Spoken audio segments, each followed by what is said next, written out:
Jelas ya? Jelas Om. Jelas. Jelas. Oke. Bentar saya coba share screen dulu. Sudah kelihatan screen-nya? Sudah. Sudah. Bentar.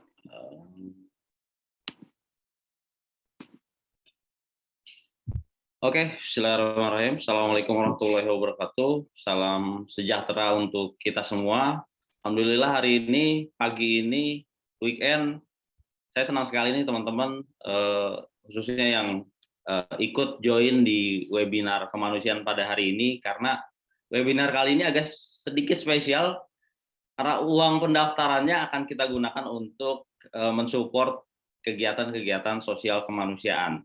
Oke, teman-teman udah lihat di playernya ada juga di beberapa yang tadi sudah dijelaskan sama Direktur KAI. Kita langsung mulai aja ya, untuk singkat waktu. Sebelumnya saya coba kenalan dulu ya, mungkin teman-teman ada juga yang sudah follow saya di beberapa sosmed. Itu tadi Mas Hamzah juga udah sebutkan. Nama saya Fajrul Islam, saya tinggal di Tangerang Selatan. Saat ini saya bekerja di kantor Komite Kemanusiaan Indonesia. Kemudian saya juga ngajar di SKBAC sebagai dosen Sekolah Kewirausahaan Bina Amanah Cordova di daerah Tangerang Selatan juga. Ini satu sekolah program D1 gratis, dia full gratis dan fokusnya tentang kewirausahaan. Kemudian saya juga kontributor Getty Image dari 2015.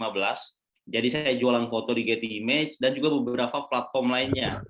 Di Shutterstock, Adobe Stock, Dreamtime, IM, dan juga mungkin lebih dari sekitar 10 agensi. Dan terakhir saya juga konten kreator di beberapa platform media sosial, ada di YouTube, di Instagram, di TikTok, dan sekarang lagi coba di Snack Video juga. Kita mulai webinar pada pagi hari ini dengan pertanyaan, kenapa sih kita harus jualan foto ke internet? Ini sebenarnya alasannya cukup banyak ya, tapi ada beberapa alasan yang menurut saya ini paling signifikan. Yang pertama, aktivitas jualan foto ini bisa menjadi passive income. Kenapa? Karena jualan foto di internet ini konsepnya nggak kayak kita jualan barang di marketplace misalnya, atau di pasar tradisional, atau di pasar lah. Kalau kita jual sepatu di Shopee misalnya, kita kasih harga 100.000, kemudian ada yang beli, kita dapat uang 100.000 dan selesai kan? Sepatu itu dipindah tangan ke pembelinya. Tapi kalau jualan foto di internet, satu foto itu bisa terjual berkali-kali. Jadi nggak seperti barang tadi. Dia satu foto kita upload pekan ini, bisa jadi bulan depan laku, bulan depannya lagi laku lagi, bulan depannya masih laku lagi, atau tahun depan, 2 tahun lagi itu foto itu masih ada kemungkinan bisa terjual lagi. Kemudian aktivitas ini akan secara tidak langsung, kita ini kayak ngebangun aset digital. Kalau satu foto aja kejual $1, kalau kita punya 1.000 foto, taruh setengahnya, paling nggak ada $500. Atau kalau 10.000 foto, 1%-nya aja itu udah cukup besar ya.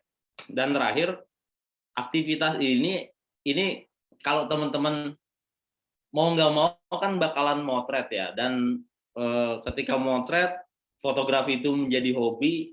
Awalnya kita cuma seneng ketika kita ngebuat atau memproduksi foto yang bagus gitu. Orang kalau sudah hobi fotografi, sudah cinta sama fotografi, dia cukup menghasilkan foto yang bagus, itu udah senang banget. Next-nya adalah setelah kita senang, ternyata ada yang plusnya juga. Kita bisa dapat uang dari hobi kita, dari hobi fotografi kita. Misalnya contoh, ini foto saya ambil di 2016. Ini foto burung merak. Ini saya ambilnya di Ragunan di Jakarta. Bulan lalu September ini masih kejual. Foto burung merak ini menjadi foto yang paling banyak dibeli. Totalnya 104 kali dibeli sama baik perusahaan maupun individu. Totalnya $176,55.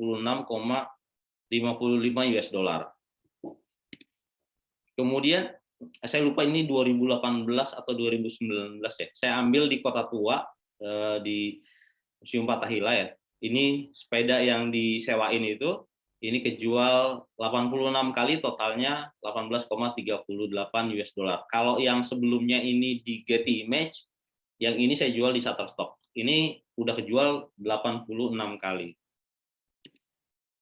Nah, kita masuk lagi ke dalam microstock. Mungkin teman-teman ada yang sudah cukup familiar dengan kata-kata microstock. Microstock itu apa sih? Microstock adalah sebuah wadah, website, platform, aplikasi, tempat para insan kreatif di seluruh dunia untuk menjual karya digital mereka. Apa aja sih karya digital yang bisa dijual? Ada foto, video footage, kemudian desain grafis atau desain vektor, audio klip atau musik, kemudian template Photoshop, template Adobe Illustrator, kemudian ilustrasi, 3D models, dan beberapa lagi yang lainnya. Kata kuncinya adalah karya digital, cuma karya digital yang bisa dijual di microstock ini. Nah, ini ada beberapa daftar microstock agensi yang bisa teman-teman manfaatkan untuk jualan foto di internet. Ada iStock, Shutterstock, Adobe Stock, Dreamtime, Big Stock, IM, Deposit Photos, dan juga yang lainnya. Ini ada 15 daftar, tapi kalau dicari lagi, kayaknya lebih dari 20 platform deh, tempat teman-teman bisa jualan, baik itu foto maupun yang lainnya, yang desain vektor atau video. Teman-teman lebih sering mungkin dengar kata microstock agency, tapi ternyata di internet itu ada dua istilah. Ada yang namanya microstock agency, ada yang namanya macrostock agency. Kalau microstock agency yang 15 ini. Kalau yang macrostock agency sejauh ini saya tahu cuma gettyimage.com. Bedanya apa sih antara microstock agency dan juga macrostock agency? Yang pertama dari eksklusivitas aset digitalnya, entah itu foto atau video. Foto yang dijual di microstock agency itu boleh dijual ke tempat lain. Misalnya teman-teman ngejual foto A ke iStock, foto A itu boleh juga dijual di Shutterstock, Adobe Stock, Dreamtime, dan juga yang lainnya. Termasuk juga boleh diposting di akun sosmed, atau misalnya dipakai untuk tugas kuliah atau tugas kantor, itu diperbolehkan. Kalau jualnya di macrostock agency, file itu eksklusif cuma boleh ada di Getty Image dalam hal ini. Jadi foto A yang di-upload di Getty Image itu tidak boleh lagi dijual ke tempat lain. Tidak boleh juga diposting di sosmed. Jadi dia eksklusif cuma ada di Getty Image. Yang kedua dari segi harga. Umumnya harga foto, harga yang kita dapat ya, uang yang kita dapat di macrostock agency itu relatif lebih besar daripada microstock agency. Misal di Shutterstock itu paling kecil teman-teman bakal dapat 0,10 US dollar. Itu paling kecil banget. Kalau gedenya bisa puluhan, bisa belasan, bisa puluhan, ratusan juga jarang sih, jarang. Tapi umumnya gede itu masih puluhan lah di Shutterstock. Kalau di macrostock agency itu rata-rata agak besar dapatnya. 2, 5, 6, bahkan ada yang belasan, bahkan ada yang puluhan. Saya pernah juga dapat ratusan. Satu foto kejual 106 US dollar satu foto. Itu di macrostock agency. Walaupun perbandingan secara harga saat ini sudah tidak begitu relevan sih. Karena saya nemuin juga banyak foto saya yang terjual di Getty Image, itu harganya malah lebih murah dari yang di Shutterstock. Shutterstock paling murah 0,10, di Getty Image saya pernah dapat 0,02, 0,01 bahkan. Ada yang pernah kejual dengan harga yang sangat murah sekali. Kemudian saya coba jelaskan beberapa poin penting yang ini teman-teman wajib tahu di awal ya, biar nanti pas kejual fotonya nggak terlalu bingung. Saya pakai perbandingan dari 5 stok agensi. Yang pertama Getty Image, kemudian iStock, Shutterstock, Adobe Stock, dan juga Dreamtime. Kita mulai dari status fotonya atau status kontributornya. Getty Image seperti yang sudah saya mention di slide sebelumnya, dia itu eksklusif, jadi fotonya tidak boleh dijual ke tempat lain. iStock umumnya ketika teman-teman daftar kemudian diterima menjadi kontributornya iStock, itu akan jadi non eksklusif kontributor dulu. Nanti kalau fotonya udah bagus, penjualannya udah banyak, kuantitas fotonya juga banyak, kemudian kualitas fotonya udah bagus lah. Itu teman-teman bisa mengajukan diri menjadi kontributor eksklusif. Kalau di Shutterstock dia non eksklusif only, jadi fotonya pasti boleh dijual ke tempat lain. Adobe Stock juga sama, Dreamtime bisa eksklusif dan juga bisa non eksklusif. Kemudian dari metode pembayarannya, di Getty Image ini ada dua opsi, bisa pakai PayPal, bisa juga pakai Payoneer. Shutterstock sama, PayPal atau Payoneer. iStock sama, Shutterstock ada 3 opsi, PayPal, Payoneer, atau juga Skrill. Di Adobe Stock bisa pakai PayPal dan Skrill, di Dreamtime 3. Ada beberapa agensi, sejauh ini saya baru tahu satu, 500px, dia bisa langsung ke bank lokal di Indonesia. Jadi umumnya memang teman-teman menggunakan website pihak ketiga untuk menerima pembayaran, PayPal, Payoneer, Skrill, lupa ada satu lagi, satu atau dua website pihak ketiga lagi, tapi umumnya itu. Cuma ada 500px.com itu teman-teman bisa langsung pakai rekening bank lokal di Indonesia, jadi bisa langsung ditransfer. Kemudian dari segi minimum payout-nya, minimal uang yang bisa dicairkan. Kalau di Getty Image dia minimalnya $50. Jadi sebelum uang kalian hasil penjualan fotonya mencapai $50, maka uangnya tetap ada di akun kontributor kalian.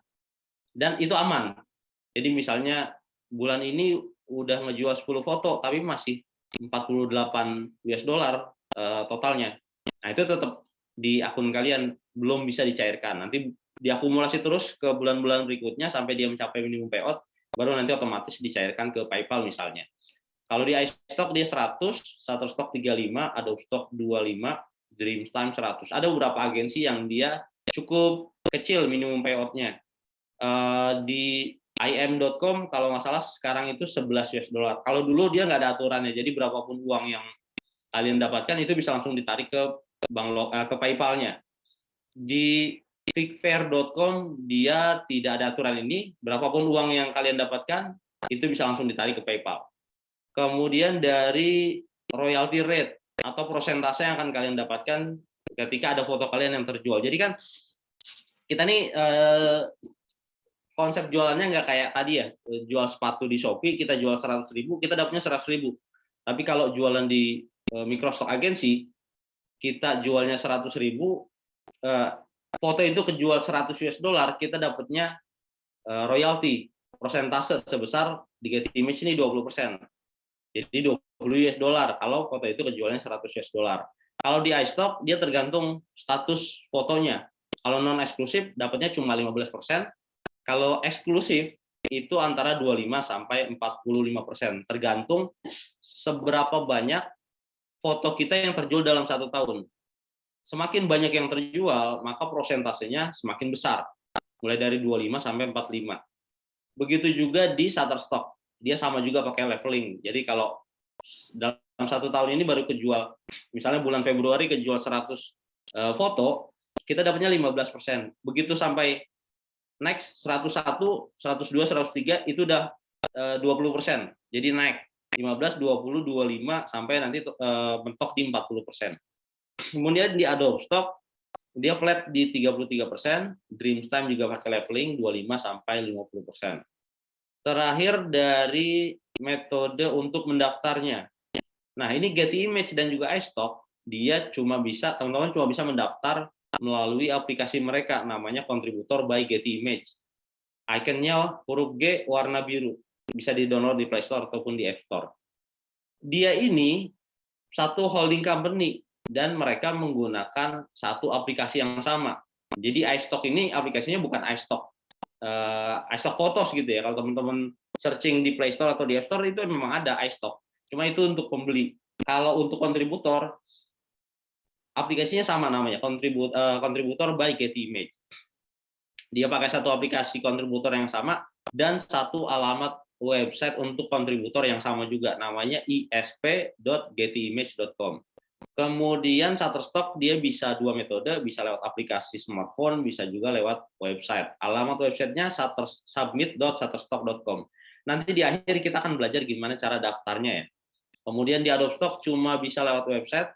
alamannya contributor.stock.adobe.com. Dreamtime bisa dua, bisa aplikasi ataupun website. Websitenya alamatnya dreamtime.com/upload file. Kemudian aplikasinya namanya Dreamtime Companion. Kalau nggak salah warnanya pink, warna aplikasi untuk kontributornya. Karena yang ada aplikasi untuk kontributor itu biasanya ada aplikasi juga untuk buyernya, untuk pembeli. Jadi jangan sampai salah ketika teman-teman nanti ngedownload aplikasinya. Kemudian, sebentar. Proses menjual fotonya ini gimana sih? Proses ngejual fotonya dari A sampai Z gitu ya. Ini saya coba jelasin secara singkat dan biar teman-teman paham prosesnya. Yang pertama, teman-teman diwajibkan untuk daftar dulu, sign up dulu di 15 atau 20 aplikasi yang di slide sebelumnya ya. Umumnya ketika teman-teman ngedaftar, itu langsung diterima sama mereka menjadi kontributor. Tapi ada beberapa website yang teman-teman harus mengajukan dulu melalui foto yang disubmit. iStock, Getty Image, terus Alami. Ya, itu butuh teman-teman upload foto dulu. Kalau di iStock, Getty Image itu teman-teman ngupload 3 sampai 6 foto. Nanti sama mereka di-review kira-kira dari foto itu teman-teman layak nggak sih jualan di platformnya mereka. Kalau nggak layak, misalnya ditolak gitu aplikasinya, teman-teman bisa daftar lagi menggunakan foto yang lebih bagus. Jadi fotonya jangan ngasal ya ketika daftar. Kalau ngasal kemungkinan besar bakal ditolak sih. Jadi teman-teman belajar fotografi misalnya belum tahu ilmu fotografi ya belajar dikit-dikit, niat motret untuk daftar di Getty Image atau di iStock. Tapi kalau langsung diterima, teman-teman langsung bisa mengupload foto yang mau dijual. Nah, proses upload itu nanti juga akan direview lagi. Foto kalian tuh kira-kira layak nggak dijual di marketnya mereka? Kalau ditolak, mungkin karena kesalahan fotonya terlalu terang misalnya, atau terlalu gelap dan bisa direvisi, bisa diedit fotonya, teman-teman bisa ngupload lagi. Jadi bisa diupload ulang foto yang sama. Tapi kalau misalnya fotonya oke, bisa langsung diterima sama mereka, itu akan di-display di marketnya mereka. Proses di display ketika di approve sampai nanti masuk ke market mereka itu sekitar 72 jam. Sekitar 1 sampai 3 hari. Setelah di display dan terjual, misalnya ada yang tertarik untuk beli baik individu maupun perusahaan, teman-teman akan dapat royalti besarannya yang tadi ya, ada yang 20, 15, 40. Kemudian royalti itu akan masuk ke halaman earning kalian, dikumpulin terus sampai nanti mencapai minimum payout.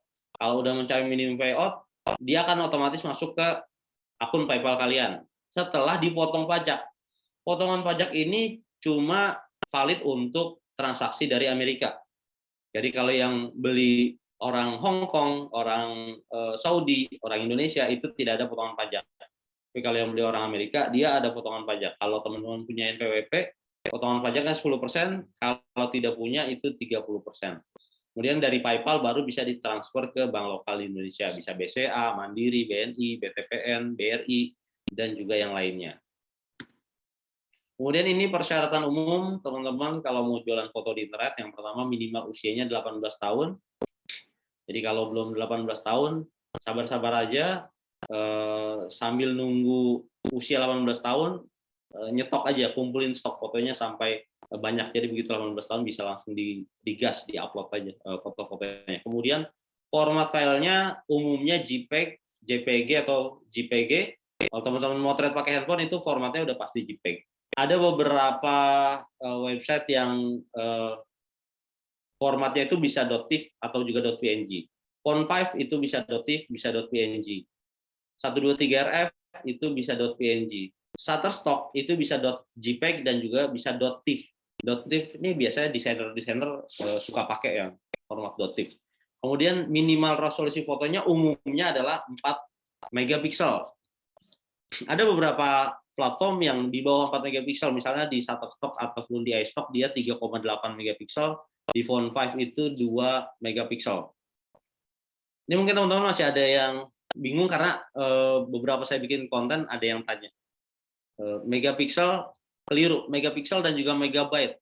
Megapiksel itu dimensi fotonya. Misalnya kalau teman-teman motret pakai handphone terus dibuka detail fotonya, itu akan ada resolusi atau dimensi fotonya. Misalnya 3000 kali 3000, 3 kali 4 itu 12 juta piksel. Jadi 4000 piksel kali 3000 piksel 12 juta piksel atau 12 megapiksel. Ini berarti udah lewat dari minimal yang disyaratkan 4 megapiksel.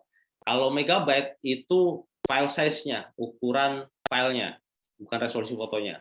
Kemudian fotonya tidak boleh ada watermark, entah itu watermark dari brand handphonenya, misalnya shoot by Xiaomi, shoot by Vivo, Oppo gitu ya. Itu tidak boleh, termasuk nama kita di situ juga tidak boleh.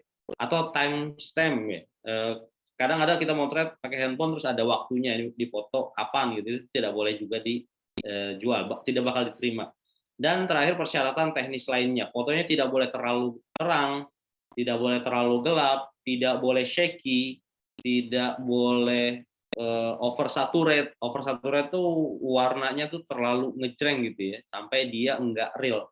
Dan juga beberapa persyaratan teknis lainnya. Kemudian foto apa sih sebenarnya yang bisa dijual di internet?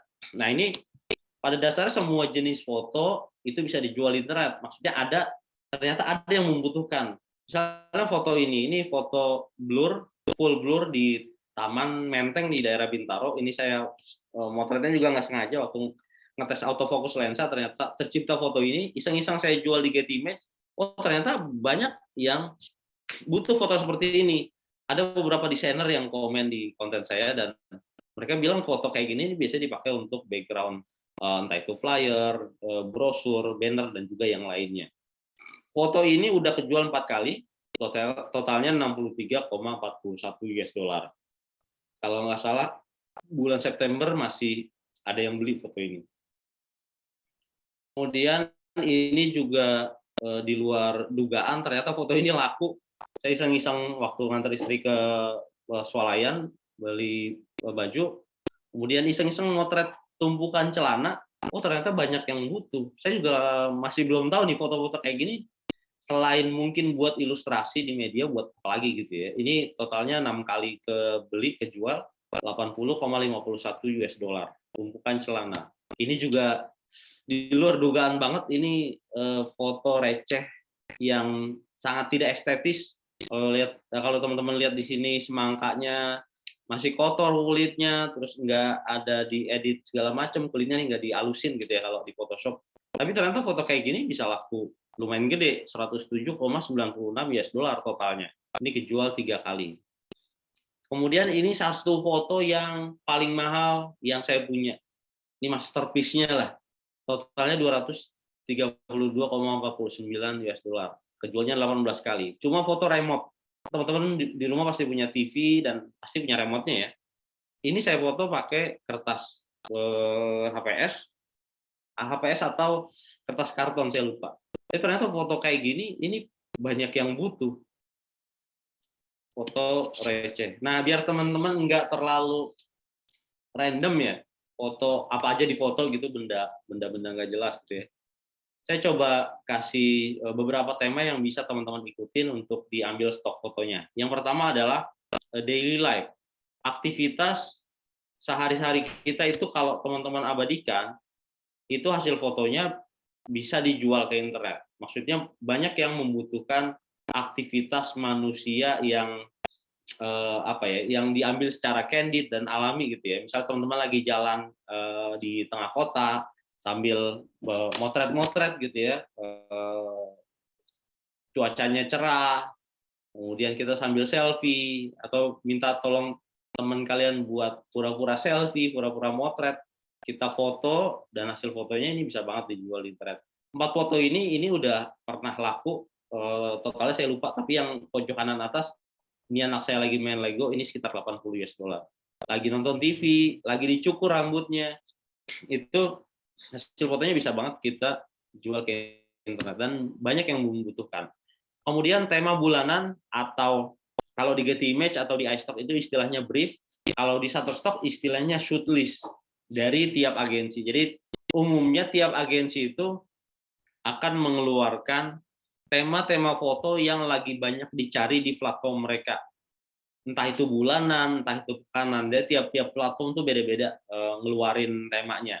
dan istilahnya tuh beda-beda. Kayak di IM namanya mission, kalau di 500px namanya quest, dan beberapa lagi yang lainnya. Nah, ini kalau teman-teman ikutin tema-tema foto ini kemungkinan lakunya lebih besar karena ini by data mereka. Misalnya di pojok kanan atas, pojok kiri atas, ini brief atau tema foto yang pernah di request sama iStock sama Getty Image, ini tentang persahabatan anak muda di Indonesia. Persahabatan anak muda. Bisa di mute dulu, Mas Hamzah mungkin. Ini temanya tentang persahabatan anak muda di Indonesia. Nah, kita ditantang sama si iStock ini. Kalau anak muda di Indonesia, mereka bersahabat gitu ya, nongkrong, itu mereka ngapain aja sih? Misalnya kalau teman-teman lihat di sini, mereka lagi main basket bareng, kalau anak cowok main futsal bareng, nonton bioskop, ngopi di kafe gitu ya, atau di kampus ngobrol, di taman ngobrol, atau di motor atau di mobil gitu ya. Nah itu teman-teman ditantang sama mereka untuk mengilustrasikan anak muda di Indonesia itu kalau persahabatan mereka tuh ngapain aja dan seperti apa konsep fotonya. Kemudian yang kanannya ini family in car di Indonesia. Jadi etnis modelnya ini harus Indonesia banget, entah itu Muslim yang pakai jilbab ataupun yang tidak pakai jilbab. Orang Indonesia kalau di mobil seperti apa sih tingkahnya? Entah mereka ngobrol, entah mereka main handphone, entah mereka lagi sambil dengar lagu gitu ya pakai headphone atau pakai TWS gitu. Jadi teman-teman ilustrasikan dengan foto ataupun dengan video. Misal ini contoh yang paling kiri ini waktu itu tema fotonya tentang new life, tentang kehidupan baru. Ini teman-teman bisa ilustrasikan misalnya di sini saya pakai tangan anak saya yang baru lahir. Ini masuklah ke tema new life, atau teman-teman juga bisa pakai ilustrasi pohon yang baru tumbuh gitu ya, pucuk pohon yang baru tumbuh dari tanah gitu, terus di shoot-nya pagi-pagi ketika cahaya mataharinya lagi kuat-kuatnya, lagi kuning-kuningnya, itu juga masuk ke tema new life. Jadi memang satu tema itu fotonya tuh nggak monoton di satu objek aja. Ini memang lagi-lagi nanti teman-teman ditantang untuk berpikir kreatif ya. Ini gimana sih kalau temanya anak muda tuh kayak gimana sih? Aktivitasnya kan bisa macam-macam ya. Itu nanti tergantung kreativitas teman-teman. Kemudian yang kanan ini, kanan atas, ini temanya tentang sosial media. Ini global sih sebenarnya, dan karena di Indonesia mayoritas Muslim, jadi saya coba ilustrasikan anak muda bersosial media. Sosial media itu kan identik dengan Gen Z lah ya. Kalau sekarang yang banyak, ya walaupun yang lain juga pakai sosmed, tapi Gen Z itu lebih unik lah. Kalau pakai sosmed itu entah ketawa-ketawa, selfie, sambil megang matcha green tea di kafe, kemudian ya karena di Indonesia banyak Muslimnya, jadi bisa pakai jilbab. Tapi yang kalau mau pakai yang nggak pakai jilbab juga bisa juga kalau untuk Indonesia dan juga lainnya. Kemudian yang bawah ini tentang lingkungan hidup. Jadi saya ilustrasikan tema lingkungan hidup ini bisa dari pohon pagi-pagi, ini kan masih segar banget ya. Kemudian kalau lihat daunnya ini jadi kuning karena pagi. Kalau siang mungkin agak beda lagi warnanya. Jadi masih segar lah. Kemudian tema selanjutnya adalah event atau momen penting di dunia. Karena tidak bisa dipungkiri, yang beli foto kita ini bukan cuma orang atau perusahaan dari satu negara. Bukan cuma orang Indonesia, bukan cuma orang Amerika, atau orang Malaysia misalnya. Tapi dari berbagai macam negara yang ada di dunia. Makanya event penting atau momen-momen di tiap negara itu sebisa mungkin kita bikin tema fotonya. Misalnya di Oktober, saya nggak tahu tanggalnya tanggal berapa, tapi Oktober itu di Amerika biasanya ada perayaan Halloween. Nah itu kalau kita ambil stok fotonya, itu kemungkinan bisa terjual, karena pasti tiap tahun orang butuh foto yang fresh tentang tema Halloween, entah itu buat periklanan, entah itu buat artikel, ataupun yang lainnya. Bisa perusahaan-perusahaan itu yang membutuhkan. Kemudian tiap tahun umat Islam merayakan Ramadan. Jadi ada 1 bulan bulan Ramadan dan sebulan sebelum bulan Ramadan itu biasanya banyak perusahaan, agensi yang membutuhkan foto-foto yang berkaitan dengan bulan Ramadan. Makanya kita sebagai microstocker istilahnya, kita nyiapin foto-foto dengan tema Ramadan. Orang lagi berdoa, orang lagi zikir, megang tasbih gitu ya. Ini tinggal dikasih tasbih aja, itu jadi satu foto yang baru. Kemudian orang lagi baca Quran, entah itu pakai Quran fisik ataupun Quran digital di handphone atau di tab. Atau juga misalnya anak muda sore-sore sambil buka puasa di kafe, itu juga masuk ke tema Ramadan. Kemudian tema Independence Day, tiap tahun juga tiap negara umumnya akan merayakan hari kemerdekaannya. Makanya tiap tahun sebisa mungkin kita bikin tema-tema foto untuk Independence Day di tiap negara. Dan ya saya bikin Malaysia karena kita masih serumpun ya. Malaysia, Singapura, Brunei, Thailand, Filipina juga kayak masih mirip-mirip lah orangnya. Jadi bisa dibuatkan tema foto Independence Day-nya.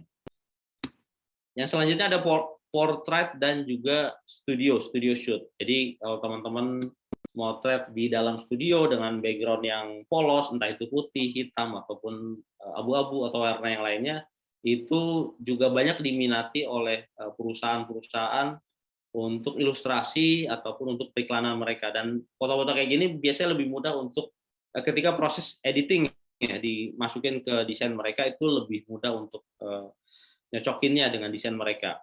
Yang pojok kanan atas ini saya ambil tema sign language, bahasa isyarat. Jadi saya pelajari bahasa isyarat itu kayak gimana sih gerakannya, entah bilang terima kasih kayak gimana, bilang enggak kayak gimana, bilang iya, bilang macam-macam lah. Jadi semua gerakan itu saya coba praktekkan, saya coba foto, dan foto ini laku $50 dan dari satu sesi foto sign language kalau nggak salah ada 3 foto yang masing-masing terjual $50. Jadi lumayan. Kemudian yang bawah ini foto yang terakhir saya bikin kontennya. Jadi untuk tema kesehatan ini saya ambil tahun lalu kalau nggak salah. Jadi masih COVID itu masih rame dan banyak perusahaan ataupun media yang butuh foto ilustrasi yang berkaitan dengan COVID dan juga penyakit sejenis ya, entah simptomnya atau yang lainnya. Kemudian yang kiri ini temanya teknologi, payment bisa, dan yang lain ini agak umum sih. Teman-teman ada juga yang pernah lihat foto saya lagi kaget megang handphone gitu ya, itu banyak dibeli sama media untuk ilustrasi pinjol. Banyak juga yang lapor ke saya belum ngecek sih harganya berapa pas dibeli sama perusahaannya. Kemudian yang terakhir adalah hot issue. Yang lagi rame isu lokal maupun isu dunia tuh apa? Itu kita bisa bikin ilustrasi fotonya, entah itu kita motret on the spot-nya atau kita bisa ya main lagi-lagi kreativitas kita. Misalnya yang rame terakhir kan sirup obat penyebab gagal ginjal anak-anak, itu bisa juga. Jadi kita cari aja sirup yang ada di rumah atau ya kalau modal sih beli ke apotek, kemudian kita foto, entah itu bermerek, ada mereknya, kalau ada mereknya nanti fotonya jadi editorial, kalau nggak ada mereknya jadi foto komersial. Kalau lagi 1 Mei itu ada May Day, hari buruh, kalau mau sih memang main ke tengah kota, biasanya banyak demo-demo dan ya harus hati-hati juga sih kalau motret demo. Yang kanan ini saya motret, kanan atas ini waktu gempa, tsunami, dan likuifaksi di Palu. Ini likuifaksi ini parah. Ini satu bencana yang saya kaget juga. Mungkin satu kecamatan ini habis semua, masuk ke dalam tanah semua. Itu ada mungkin 2 atau 3 rumah jadi satu gitu ya. Dan ini di Indonesia kayaknya baru sekali atau 2 kali ya bencana likuifaksi. Parah banget. Yang pojok kiri atas ini waktu tsunami di Banten, dan pojok kanan bawah ini waktu kegiatan fogging ya dari KKI, dari Komite Kemanusiaan Indonesia. Kemudian kalau teman-teman buka tiap platform Microsoft agensinya, mereka di situ ada kategori foto yang sebenarnya teman-teman bisa jadiin referensi foto, referensi untuk ambil stok fotonya. Ada tema makanan dan minuman, tema binatang, abstrak background, tema kesehatan, teknologi, bisnis, travel, dan juga yang lainnya. Ini banyak, nanti teman-teman buka aja tiap Microsoft agensi, dijadikan referensi foto aja. Nah, ini kalau teman-teman, mungkin kalau yang sudah lama belajar fotografi, itu tidak terlalu bingung, tidak terlalu repot kalau mau motret sebuah objek.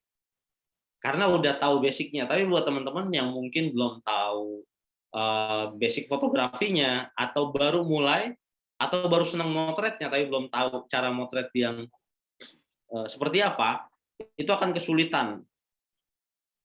Yang bisa saya sarankan adalah teman-teman gunakan metode ATM, amati, tiru, modifikasi. Saya coba kasih contohnya ya, gimana cara menggunakan skema ATM. Bentar.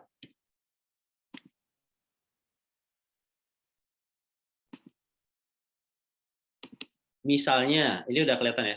Misalnya teman-teman pagi-pagi sarapan, pagi-pagi sarapan nasi goreng, dan teman-teman udah tahu ternyata, oh apa aja bisa difoto, termasuk nasi goreng. Nah, terus gimana motretnya? Jadi teman-teman buka aja shutterstock.com websitenya, kemudian cari nasi goreng. Search di sini nasi goreng. Nah, di sini muncul foto-foto nasi goreng dengan berbagai macam gaya foto.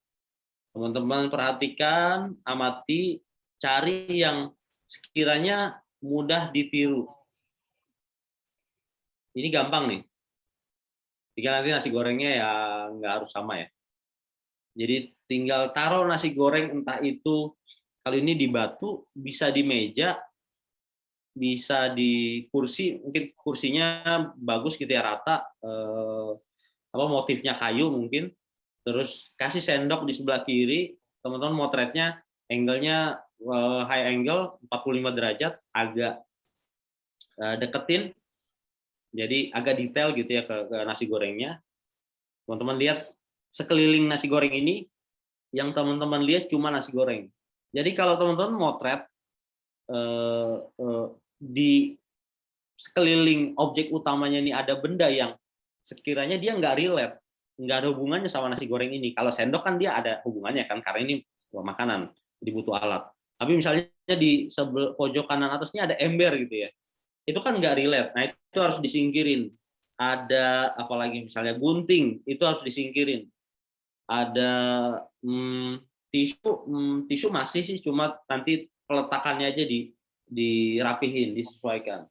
Ada handphone mungkin masih masuk ya, tapi sebaiknya ya kalau teman-teman nanti ngelihat ada objek yang ini nggak nyambung banget nih kalau masuk ke frame ini, ya disingkirin, dirapihin.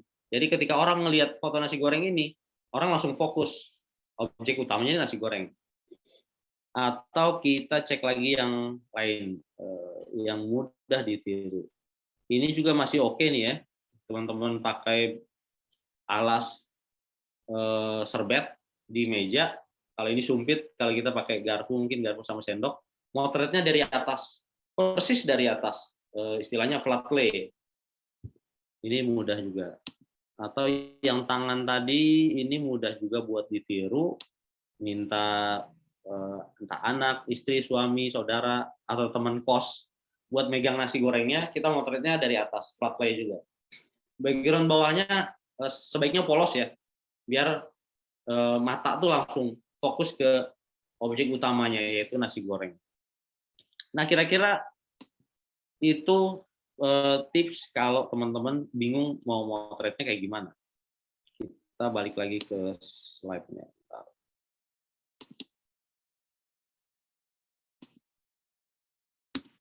Oke, ini beberapa contoh foto yang saya ambil pakai handphone, ada 9, dan dia laku lumayan.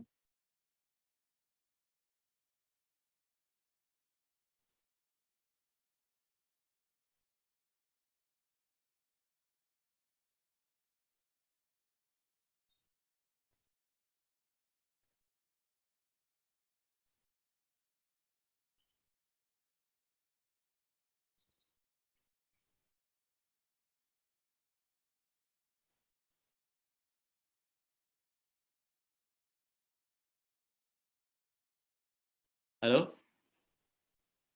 Iya, Bang, kedengeran, Bang. Sampai mana tadi? Sinyalnya hilang gitu. Mau nge-share 9 gambar, Bang. Oke. 9 gambar ya. Sebentar. Hmm.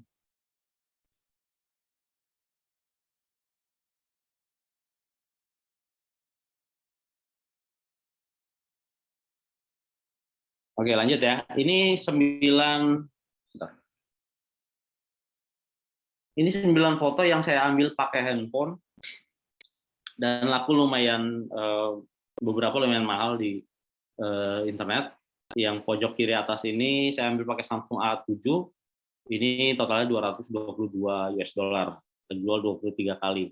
Kemudian ada juga yang pakai iPhone 5S, iPhone jadul. Ini yang tangan transfusi darah, ini saya pakai iPhone 5S.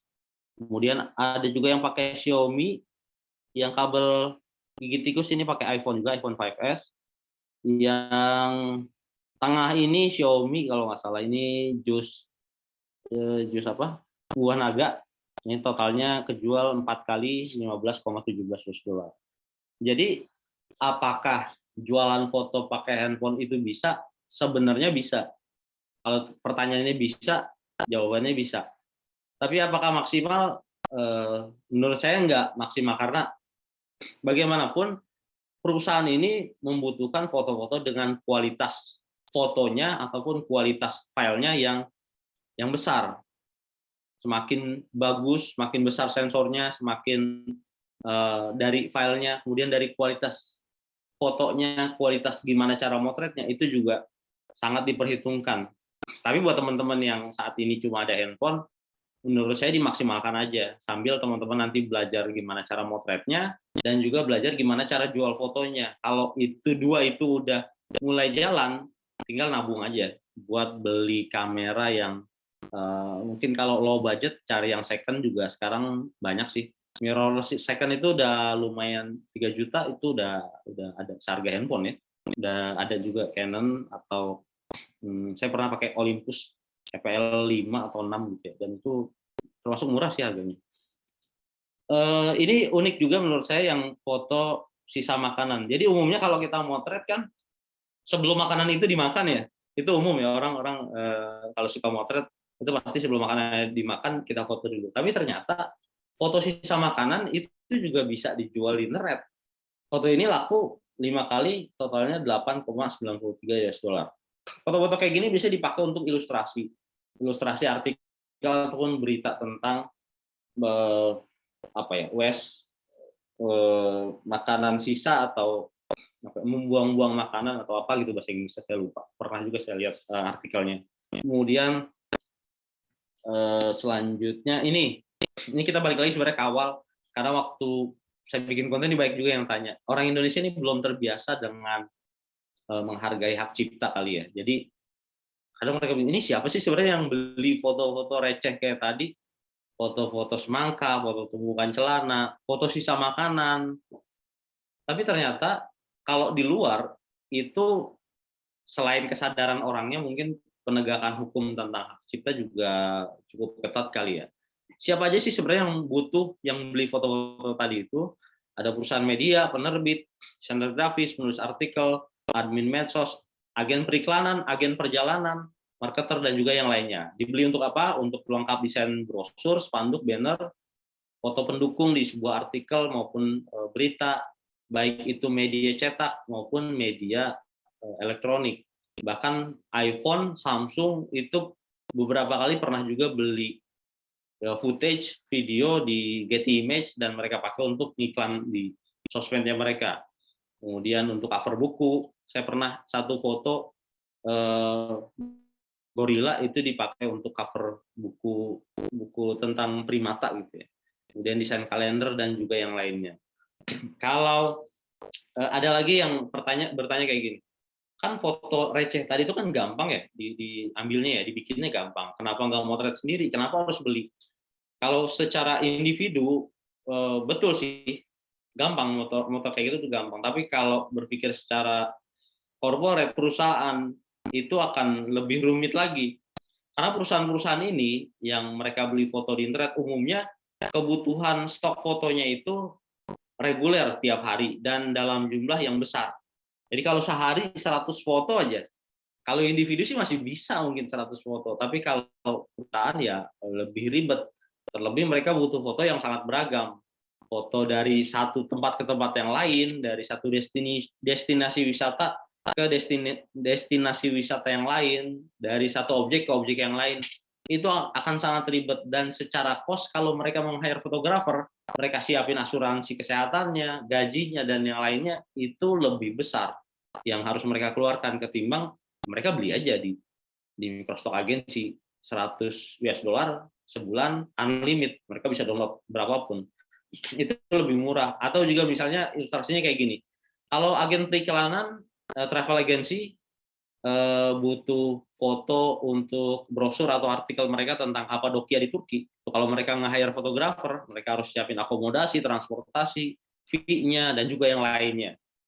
Itu kosnya gede banget. Tapi kalau mereka beli aja di Microstock Agency, selesai itu, cuma 100 US dollar atau bahkan 50 US dollar, selesai, udah.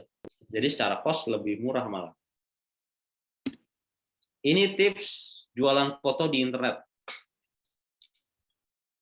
Yang pertama, teman-teman harus wajib belajar dasar-dasar fotografi. Ini khususnya buat teman-teman yang mungkin belum punya basic fotografi ya.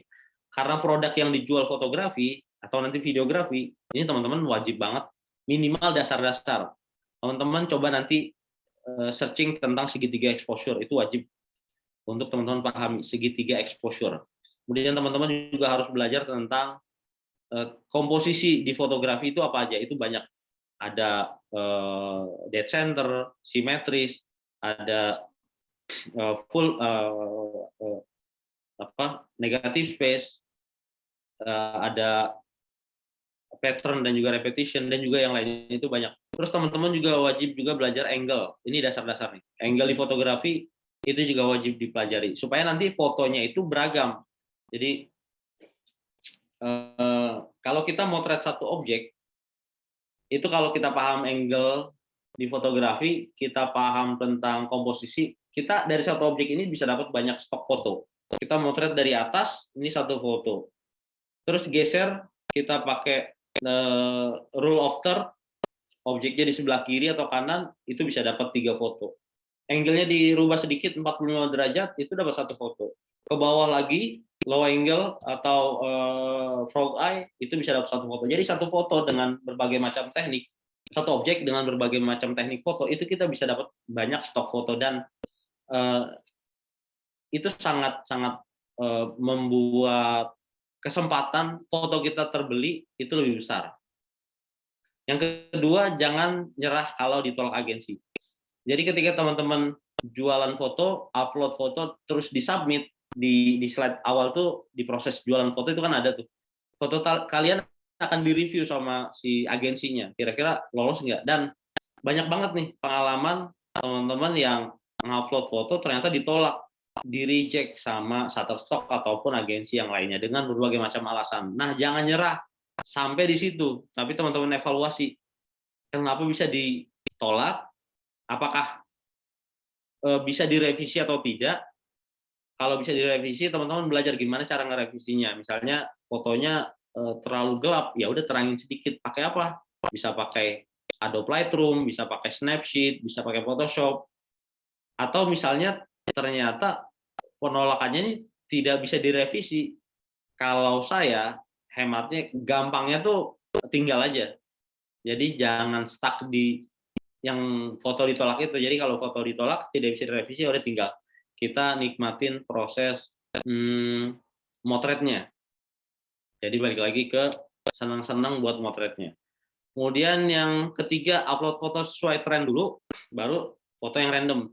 Jadi sesuai tema-tema foto yang tadi dikasih sama agensinya, entah itu brief, entah itu shoot list, entah itu quest atau mission, dan juga yang lainnya.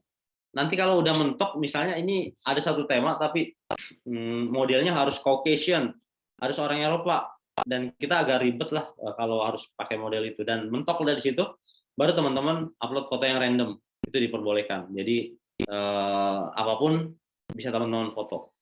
Dan yang terakhir ini yang juga paling penting menurut saya adalah upload foto sebanyak-banyaknya. Kenapa? Karena teman-teman akan berkompetisi dengan ratusan ribu bahkan mungkin jutaan fotografer yang ada di seluruh dunia. Mulai dari yang amatir, yang baru senang motret atau baru tahu foto itu bisa dijual, sampai yang profesional dan bahkan ada yang bentuknya itu perusahaan. Jadi satu akun itu fotonya itu dari banyak fotografer yang di-hire sama perusahaan itu. Itu ada. Dan ya realitanya memang seperti itu.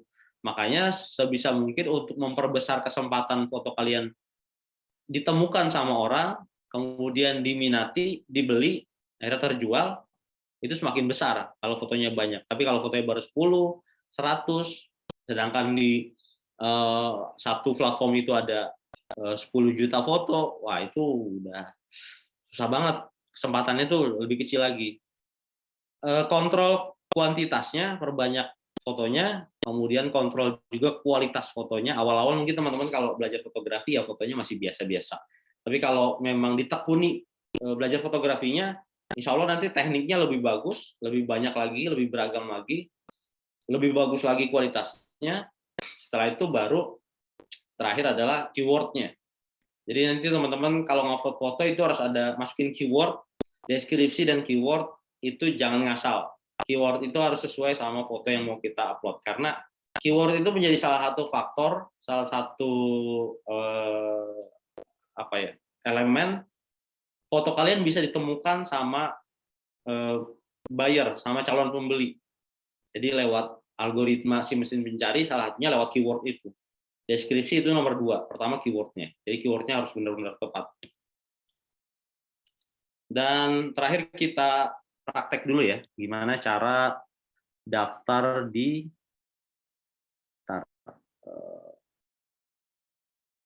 kita daftar di Shutterstock ya. Mungkin kalau teman-teman sudah ada yang punya, teman-teman ikutin aja ya.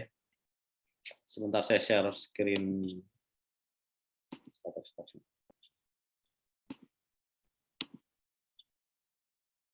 Oke, ini website untuk kontributor Shutterstock, untuk teman-teman daftar di Shutterstock. Alamatnya submit.shutterstock.com. Masih ada yang keliru, ternyata beberapa hari yang lalu ada yang komen dia daftarnya di shutterstock.com. Itu untuk pembeli. Kalau untuk kontributor dia submit.shutterstock.com. Kemudian kalian klik sign up.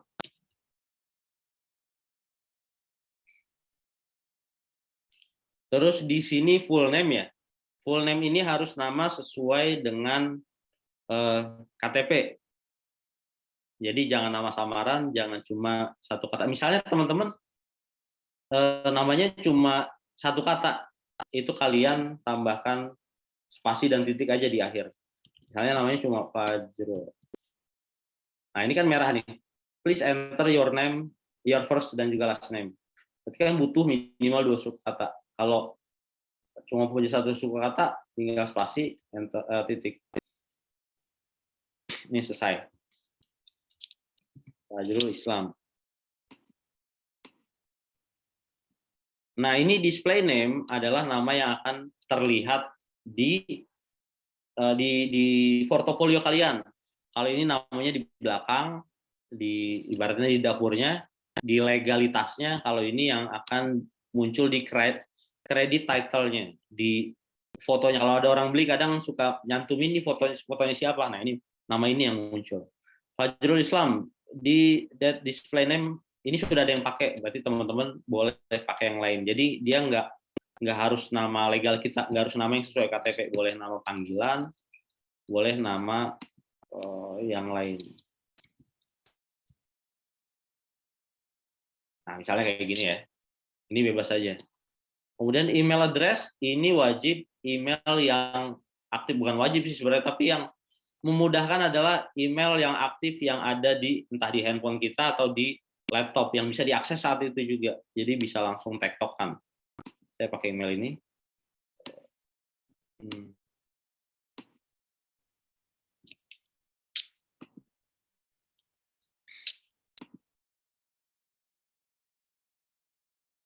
Oke, berarti email ini belum dipakai. Ini udah centang semua. Kemudian password.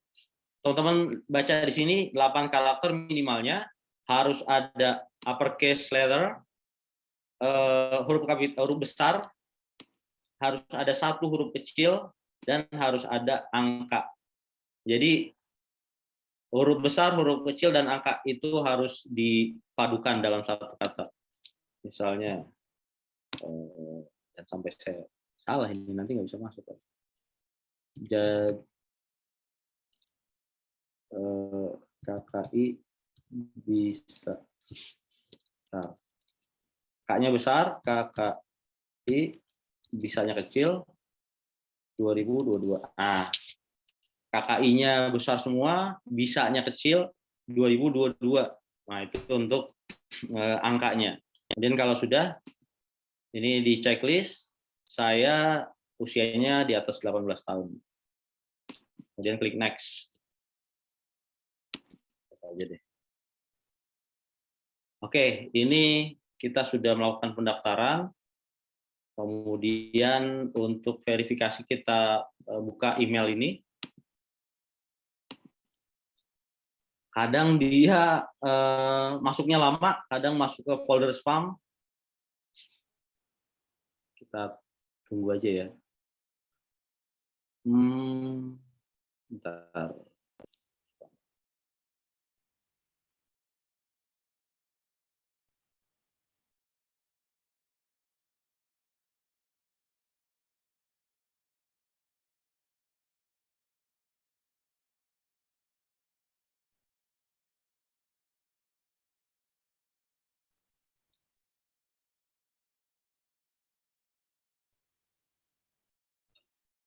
Nah, ini udah masuk email dari Shutterstock-nya.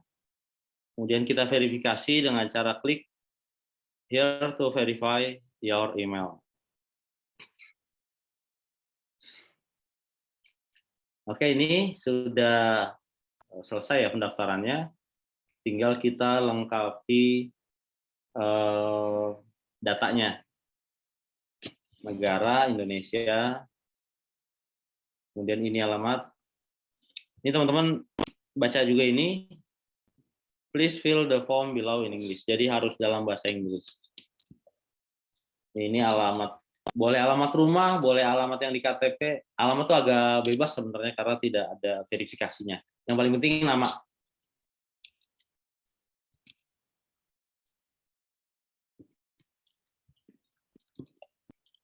Zip, postal code ini kode pos karena ternyata masih ada yang tanya zip itu apa, postal code itu apa. Saya ngasal aja ya.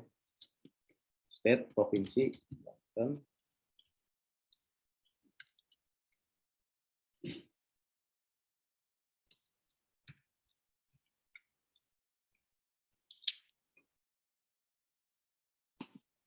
next.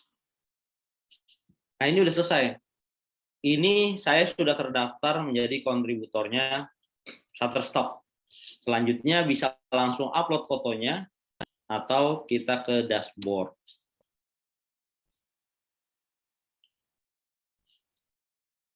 Saya coba praktekin gimana cara ngupload fotonya ya. Pertama kita klik upload content, kemudian cari fotonya.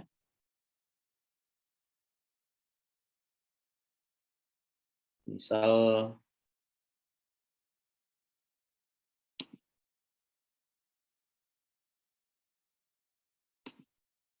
foto ini deh.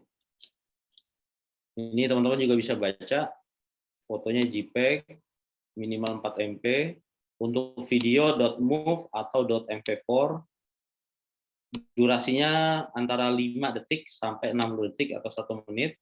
Tidak boleh ada suaranya, jadi audionya harus dihapus kalau mau jualan video atau footage. Kemudian untuk vector.ips yang kompatibel sama Adobe Illustrator versi 8 atau 10. Oke.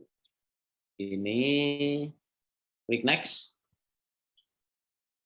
Ini namanya proses upload ya. Jadi ada dua proses. Ada proses upload ketika kita mengupload unduh apa sih bahasa Indonesianya? Mengunggah filenya ke server. Ada lagi proses submit. Submit itu ketika file itu siap direview sama si Shutterstock-nya. Nah, ini kalau mau disubmit, ini di checklist, kemudian ini sudah oke. Kalau fotonya editorial, jadi mungkin buat teman-teman ada yang belum paham, ada komersial, ada editorial. Bedanya apa sih? Bedanya dari segi penggunaan. Pertama ya, ini sebenarnya penggunaan untuk apa ya, pembelinya.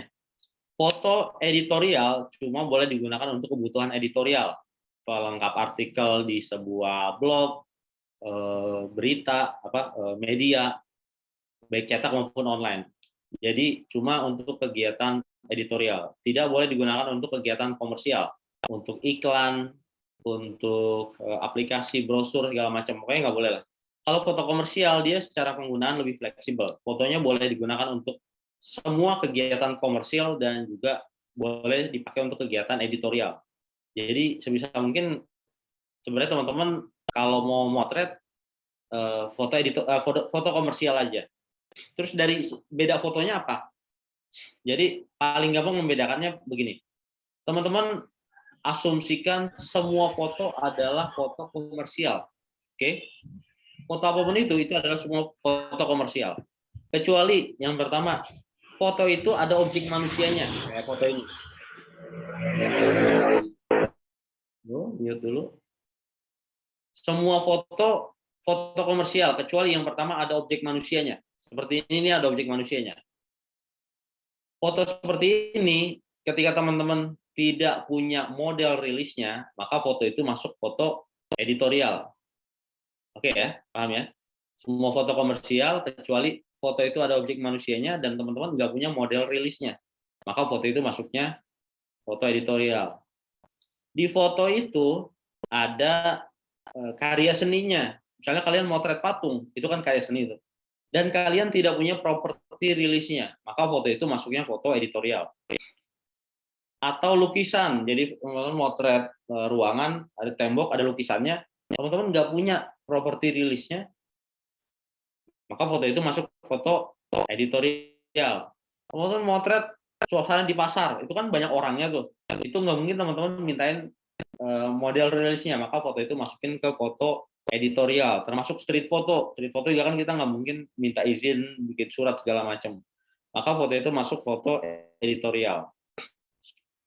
Kemudian yang ketiga, foto itu ada brandnya, ada mereknya. Teman-teman motret ini lighting, motretnya dari belakang ada merek Ulanzi di sini, maka foto ini masuk ke editorial. Kalau mau dimasukkan ke komersial, Ulanzinya dihapus dulu pakai Photoshop atau pakai Snapseed, maka foto ini bisa masuk ke komersial foto. Oke, berarti ini foto ini misalnya saya punya model rilisnya, berarti saya masukkan ke komersial. Tapi ternyata saya nggak punya model rilisnya, ini di slide, dipindah ke editorial. Oke ya, kemudian deskripsi. Deskripsi foto itu kalau foto komersial dia lebih bebas. Yang pasti kita harus ya sesuai namanya deskripsi, mendeskripsikan foto ini foto apa sih. Misal foto seorang, kalau teman-teman tidak lancar bahasa Inggris, buka aja Google Translate. Ini masih kelihatan ya layarnya ya? Bang, sebelum jauh, boleh nggak dijelasin Bang. dulu yang model rilis dan properti rilis, boleh dijelasin dulu nggak? Oke, nanti pas di bagian model rilisnya saya jelasin ya. Kita ngomongin ke deskripsi fotonya dulu ya. Kelihatan ya Google Translate-nya? Kelihatan? Oke, Bang. Misal kita mau membuat deskripsi foto ini. Paling gampang ketika kita terkendala dengan bahasa Inggris, kita pakai bahasa Indonesia dulu. Misal seorang laki-laki Asia sedang berdiri di studio foto mengenakan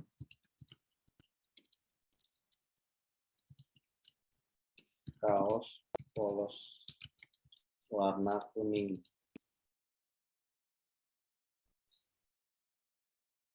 Kalau menunjuk apa? Menunjuk. Nah ini. Sedang menunjuk Dan nah, ini teman-teman bisa tinggal pakai nih. Jadi Google Translate sekarang menurut saya grammarnya udah lumayan oke sih buat bisa langsung dipakai ya. An Asian man is pointing and standing in photo studio atau studio foto wearing a plain yellow t-shirt. Jadi tinggal masukin aja untuk deskripsi. Deskripsi ini minimalnya 5 suku kata. Maksimalnya 200 karakter. Kemudian kategorinya ini karena manusia berarti people. Kemudian bisa beauty, fashion, bisnis, karena mungkin nanti fotonya bisa dipakai untuk ngasih lihat apa kurs misalnya gitu. Edukasi bisa juga misalnya untuk brosur-brosur edukasi. Lokasi ini opsional, boleh diisi boleh enggak. Untuk foto-foto landscape traveling sebaiknya diisi karena itu jadi salah satu keyword sih kalau orang travel agency mau nyari foto di Bali, mereka kan pasti masukin kata kunci Bali kan atau Ubud atau apa gitu. Jadi sebisa mungkin dimasukin. Tapi kalau foto-foto kayak gini dia lebih umum. Kemudian ini rilis ini yang tadi sempat ditanyakan di microstock bisnis microstock ini ada foto-foto yang membutuhkan dokumen legal. Ada 2 jenis, satu model rilis, satu property rilis. Model rilis adalah selembar dokumen yang ditandatangani oleh model yang masuk ke frame foto kita, fotografer, dan juga saksi. Yang isinya, si model ini mengizinkan foto yang memuat dirinya itu digunakan untuk kebutuhan komersial apapun. Jadi dia tidak boleh protes ketika tahun depan gitu ya atau 10 tahun lagi ternyata dia ngeliat foto dia ada di billboard iklan apa gitu. Oh, kok saya nggak dapat uang dari penjualan foto ini? Ya dia nggak bisa protes, nggak bisa dinaikin ke meja hijau karena udah ada legalnya, dokumen legalnya. Kalau property release, kalau tadi model rilis yang tanda tangan modelnya, kalau property release yang tanda tangan pemilik propertinya. Itu ada karya seni, patung, lukisan, craft ya, ukiran, kemudian tato, mural, itu masuk karya seni. Kemudian yang properti kayak desain interior itu kadang juga dimintai property release-nya.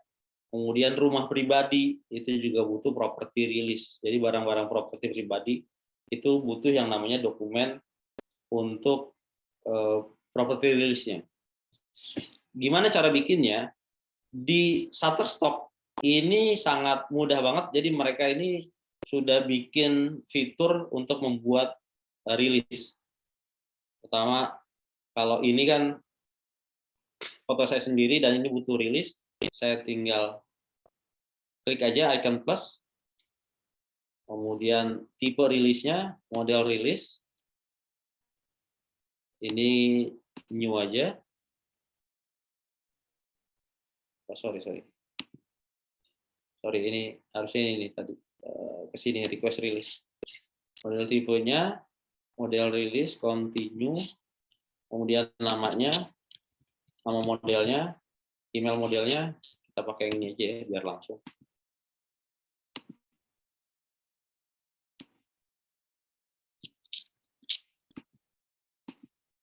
Ini sebenarnya tutorialnya udah ada di YouTube. Nanti kalau teman-teman ada yang belum jelas bisa ke YouTube saya. Ini opsional, ini nggak usah diisi nggak apa-apa. Yang penting emailnya ini email si model. Jadi model ini bisa mengakses dokumen model rilis ini dari manapun dia berada gitu. Misalnya teman-teman beda kota sama dia, ya udah di email aja. Terus create and sign.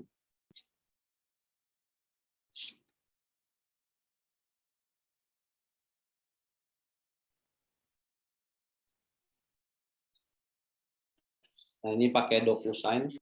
Teman-teman yang kerja di kantoran biasalah familiar dengan DocuSign untuk tanda tangan. Terus ini diklik I agree to use electronic record, kemudian continue, kemudian ini udah otomatis terisi dari yang awal kita ngedaftar itu. Kemudian signature diklik supaya kita bisa tanda tangan digital. Ini klik draw, ini tinggal tanda tangan. Kemudian tanda tangan pakai mouse ya, atau pakai mousepad, adopt and sign. Ini udah tanda tangan digitalnya. Ini untuk fotografernya. Si model, ini kan kita nggak bisa isi ya. Si model akan ngebuka di sini.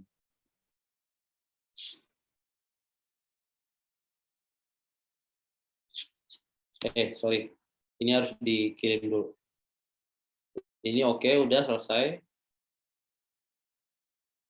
Ini finish.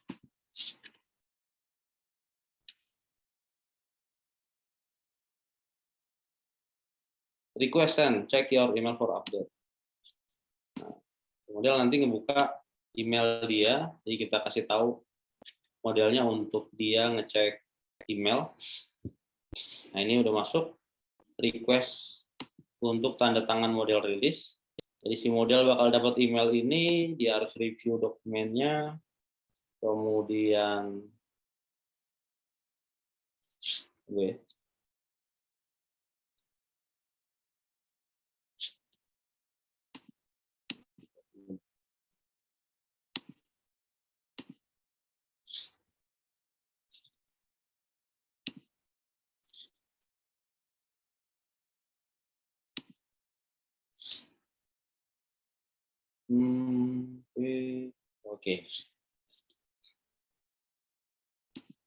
Oke, ini klik lagi, I agree to use electronic, continue.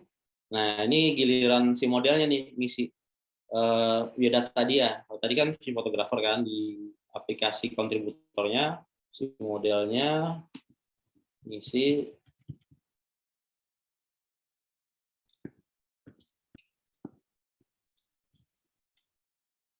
Indonesia. Kemudian dia nomor HP,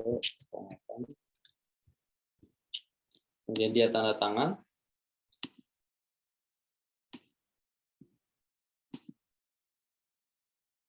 Kemudian di sini date of birth. Ini kalau teman-teman lihat yang merah ini berarti wajib untuk diisi. Ini usia si model, ini isi juga. Kemudian ini juga diisi. Ini penting juga untuk informasi etnis modelnya tuh orang apa? Asia, Middle East, Southeast Asia. Kemudian male, female, male. Itu aja saya klik female. Kemudian finish.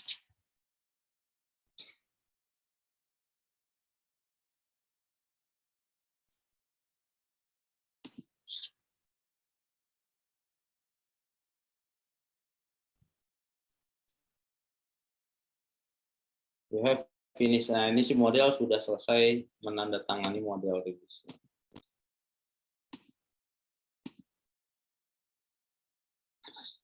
Kemudian kompres dokumen.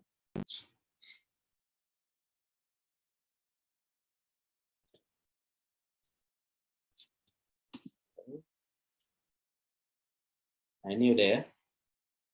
Sudah terisi, udah jadi nih dokumen model rilisnya.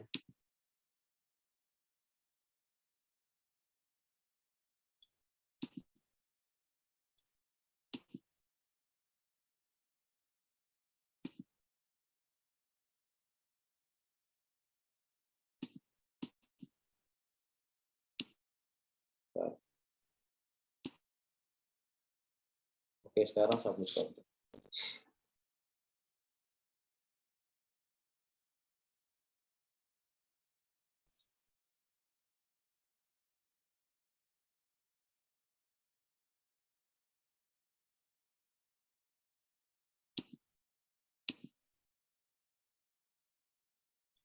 Nah, ini kan mulai dari awal ya. Harusnya kan di sini ini prosesnya. Sebaiknya memang teman-teman bikin model rilisnya di awal, jadi nggak nanti ngulang lagi. Tapi kalau sudah terlanjur diisi, model rilisnya nggak usah diisi dulu, kita save dulu. Ini kan nanti bisa di save. Kita lanjut ke di save dulu deh sekalian. Ini kategori itu.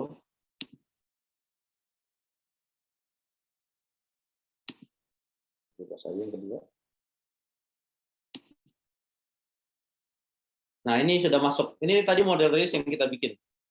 Tinggal klik attach dan nah, ini sudah nyangkut, sudah attach sudah terlampir model rilis yang tadi kita buat untuk foto ini. Ini juga muncul tuh statusnya rilis.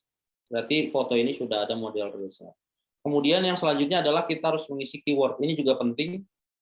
Ini malah yang paling penting dari foto ini, kira-kira yang relevan keywordnya apa? Misalnya bajunya casual, dia masih muda, kemudian background bisa dijadikan background laki-laki, male, isolate, ini bisa di cropping, gestur karena dia ada gesturnya ya, showing, dia mau menunjukkan sesuatu yang nanti ini lebih custom, lebih bebas lagi sih. Si buyer mau dibikin apa nih, mau nunjukin apa, entah poin-poin apa gitu. Terus expression, ekspresi, ini konsep, yellow, studio, people, confident, attractive, confident, happy, smile, portrait, person.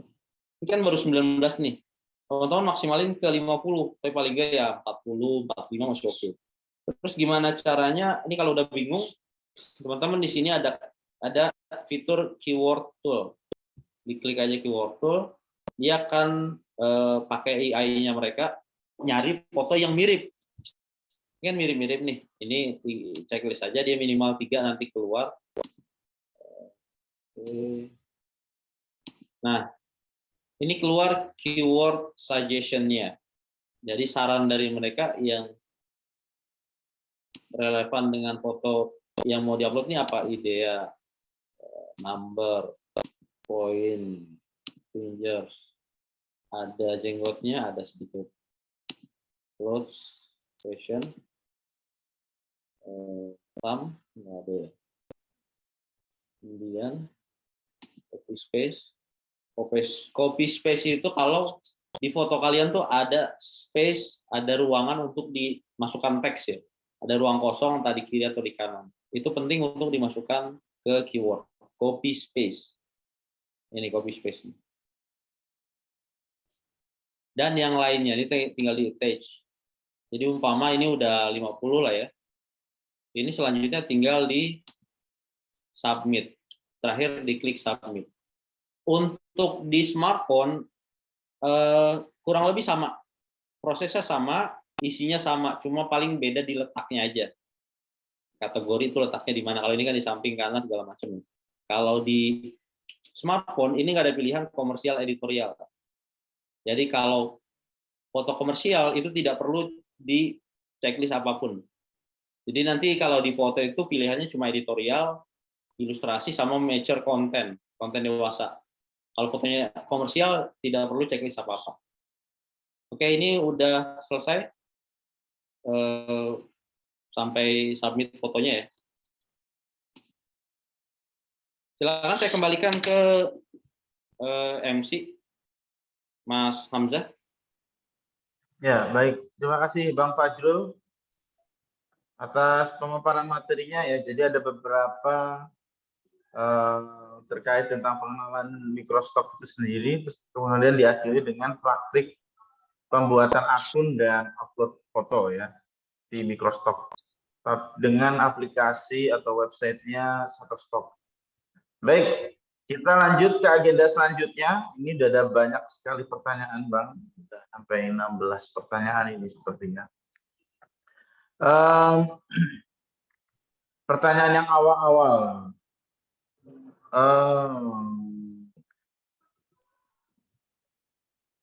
Sebentar. Ada pertanyaan yang pertama itu ditanya, dari semua microstock yang rekomen untuk pemula itu apa, Mas? Pertama. Terus kemudian ada apa namanya? Foto yang diupload di Get Image, apakah ada batasnya? Misalnya 1 tahun saja. Ya, yang lainnya bagi para peserta yang ingin menanyakan silahkan lewat kolom chat dulu. Nanti ada pertanyaan langsungnya, nanti saya pilih 1 orang saja. Sekarang lewat chat dulu. Silahkan. Ada juga yang nanya ini, Bang. Kalau foto sudah diupload di microstock lain, apakah kita boleh upload di microstock yang lainnya lagi? Nah, seperti itu. Seperti itu, Bang. Jadi pertanyaannya Oke. ya, tadi itu. Oke ya. Saya bacain ya dari Saka Gibran ya. Pertama dari Mas Saka. Microsoft yang recommended untuk pemula ini sebenarnya nggak ada ya. Sama aja kita kayak beli kamera kali ya, nggak ada kamera untuk pemula. Yang ada budgetnya berapa misalnya kayak gitu. Kalau saya bisa kasih saran, teman-teman mulai dari Shutterstock. Shutterstock ini secara standar file itu mereka apa ya, cukup apa sih namanya, cukup tinggi gitu ya standar file yang harus di teman-teman siapkan. Jadi fotonya itu agak ketat standarnya, agak tinggi. Jadi kalau teman-teman bisa lolos foto di Shutterstock, foto yang sama diupload di iStock atau di Dreamtime atau di IM, itu insya Allah lolos. Jadi standar yang paling tinggi menurut saya sampai sekarang itu Shutterstock. Jadi kalau Shutterstock bisa ngelewatin Shutterstock, yang lain insya Allah lebih mudah lagi. Terus dari Umuhana, kamera HP Oppo, support untuk menghasilkan foto yang bisa dijual. Ini kalau brand-brand saya nggak semua pernah pakai ya.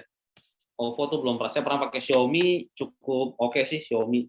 Kalau iPhone tinggal belajar motretnya aja kalau pakai iPhone. Secara kamera dia bagus.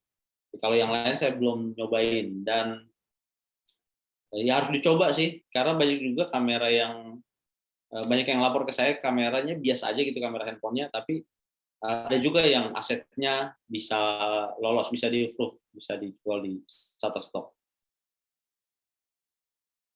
Apakah ada batas waktu tayang, Mas Eko? Tidak ada batas waktu tayang. Selama agensi itu nggak bangkrut, foto kita tetap akan ada terus di situ.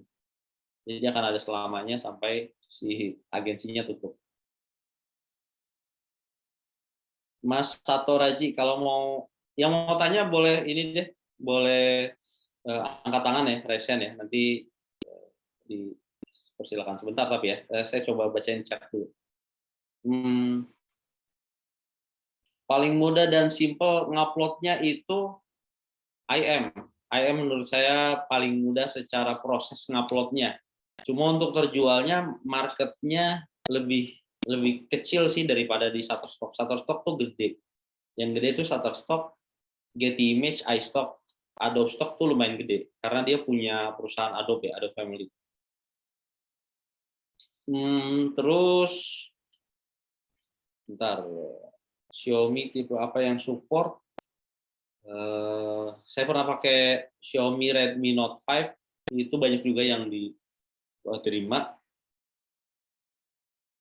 Untuk pemula sambil nabung, saya saranin ke teman-teman yang memang pengen jualan foto di internet, nabungnya jangan nabung beli handphone, tapi nabung beli kamera. Baik itu mirrorless ataupun DSLR yang entry level, yang agak murah lah. Mungkin 3 juta, 4 juta, yang second banyak. Jadi nanti belajarnya lebih semangat lagi kalau punya kamera. Boleh foto yang sudah kita upload di Microstock, kita upload lagi di gimana maksudnya? Dari Mbak Mita ya. Tadi udah sempat di-mention ya, foto yang sama itu boleh dijual ke tempat lain, asal statusnya adalah non-eksklusif. Tapi kalau eksklusif, khususnya di Getty Image, dia tidak boleh dijual ke tempat lain. Mas Nur Widianto, ini tadi ya, sudah ya, kita sudah praktek ya. Untuk sekali upload foto itu batasnya misal 10 foto saja dalam 1 jam atau bebas. Mbak Erni Maulana, tiap agensi punya aturan yang beda-beda. Misalnya di Shutterstock, kalau nggak salah dia sepekan itu maksimal 700 foto. Jadi sepekan tidak boleh lebih dari 700 foto. Ada juga yang 500 VX misalnya. Saya lupa batasnya berapa, tapi kalau mau yang unlimited itu kita harus bayar. Ada paketnya dia. Jadi ada beberapa agensi yang dia punya kayak paket-paket penjual, bukan penjualan ya, paket-paket fitur yang unlimited buat kontributornya cuma kita harus bayar. Terus nama webnya apa aja, nanti rekamannya ditonton lagi aja di linknya di grup ya. Recommended HP kentang yang bagus, sering ditolak HP kentang. Ini nanti balik lagi ke budgetnya. Saya nggak tahu juga nih HP kentang, apakah Xiaomi Redmi Note 5 masuk HP kentang atau bukan. Model rilis ini tadi udah dijelaskan, Mas Sandy, Muhammad Ihsan juga sudah. Mbak Dia, kalau modelnya anak sendiri, terus mau dijadikan komersial, gimana caranya? Tetap kita buatin model rilis, nanti yang tanda tangan walinya, entah itu orang tuanya, atau misalnya kalau orang tuanya sudah nggak ada, ya tim piatu gitu ya, walinya siapa, misalnya neneknya, atau kakeknya, atau pamannya, jadi wali yang tanda tangan untuk model anak-anak di bawah 18 tahun. Bisa kita taruh minimum price, oh ya, tadi belum saya jelasin ya, yang ngatur harga siapa? Jadi harga ini umumnya diatur sama agensinya. Tiap agensi punya paket-paket penjualan yang berbeda-beda. Makanya tiap agensi kadang kita dapat harga yang beda-beda. Bahkan satu foto itu dibeli sama beberapa perusahaan itu dengan harga yang berbeda-beda. Karena tiap perusahaan, kenapa bisa beda-beda? Karena mereka belinya dengan paket yang berbeda-beda. Ada yang paketnya mahal, ada yang paket borongan. Nah, itu macam-macam tuh tiap agensi. Nanti kalau teman-teman penasaran, dicek aja pricing di tiap agensi itu seperti apa aturannya. Itu yang membuat harga foto kita berbeda-beda. Sejauh ini saya cuma tahu ada 2 agensi yang kita bisa custom harga sendiri. Dreamtime, sama satu lagi Figfair. Figfair.com itu kita bisa custom harganya. Rekomendasi HP, kalau HP sih masih iPhone sih menurut saya pernah pakai 2 iPhone 5S sama XR, dan secara video juga cukup recommended. Saya upload foto di mana aja, di Shutterstock, Getty Image, iStock, Adobe Stock, Dreamtime, IM, Alami, dan beberapa lagi yang lain. Jadi cukup banyak, karena tadi kan saya bilang ya, satu foto itu bisa diupload ke banyak agensi. Jadi sayang aja kalau cuma diupload di Shutterstock. Mending jalannya disebar aja ke banyak tempat.